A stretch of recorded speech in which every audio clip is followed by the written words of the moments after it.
Hola, bienvenidos a nuestro podcast, un espacio jurídico de la Facultad de Derecho. El día de hoy nos acompañarán Daniela Rueda, Karen Díaz, Juan Chacón, Catalina Osorio. Comenzaremos hablando del capítulo 3 de la obra de Hans Kelsen, La teoría pura del derecho.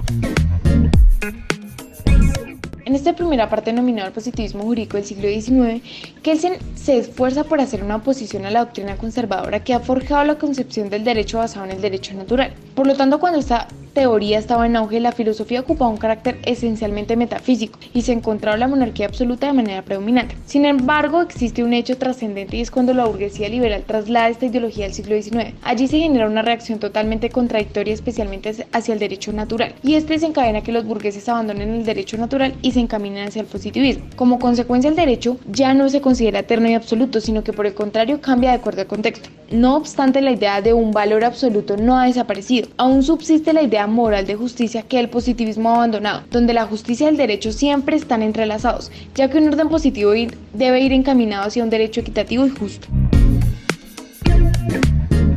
Por otro lado, hablaremos del deber ser como categoría. Esta se divide en tres aspectos. El primero, el deber ser considerado como idea trascendente. La idea de norma jurídica, no matar a nadie, y la norma moral, no mentir a otras personas, donde esta tiene un carácter reglamentario. Es decir, si la norma está determinada por el derecho, donde no se podrá librar ningún individuo de una acción buena, justa y equitativa. Segundo, el deber ser considerado como categoría de la lógica. La regla del derecho establece relación entre una condición y una consecuencia. La causalidad no tiene otro significado de un sentido metafísico. Para Kant, la causalidad no es una idea trascendente, sino una categoría de la lógica trascendental. Y por último, el retorno del derecho natural a la metafísica. La teoría del derecho retorna en todo aspecto a la teoría del derecho natural. La metafísica prekantiana, hablando filosóficamente. La nobleza en el siglo XIX optó por la lucha contra la burguesía cuando ya ha sido utilizada por la misma burguesía.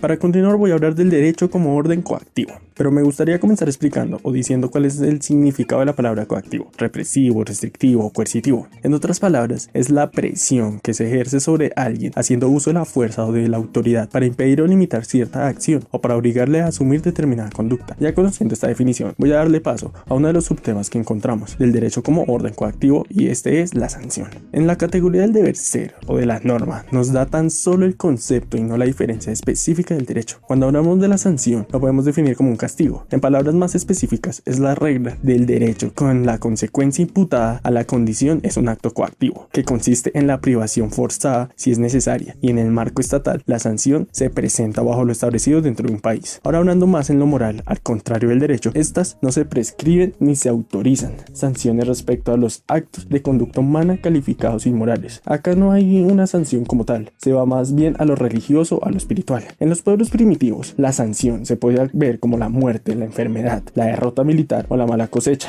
Son sanciones infligidas a la causa de los pecados. Sin embargo, en algunas religiones más avanzadas enseñan que el alma es el castigo en el mundo espiritual, y esa es la diferencia entre derecho y moral. Y para finalizar el capítulo 3 se hablará de la norma primaria y secundaria. Es importante decir que el derecho relaciona una sanción con la conducta contraria, es decir, que estaríamos hablando de una prohibición, teniendo en cuenta que la conducta que permite evitar la sanción está prescrita. Una conducta está jurídicamente prescrita solo si la conducta opuesta es la condición de una sanción. Entonces, una norma primaria es aquella que establece la relación entre el hecho ilícito y la sanción. Por ejemplo, en el artículo 103 del Código Penal se establece que quien matare a otro incurrirá en prisión de 208 a 450 meses. Y la norma secundaria es aquella a la que prescribe la conducta que permite evitar la sanción. Un ejemplo sería: no se debe matar. Sin embargo, la norma secundaria no desempeña una función, ya que no tiene ninguna significación jurídica. Por último, cabe resaltar que la norma primaria contiene todos los elementos necesarios para ser una norma jurídica completa.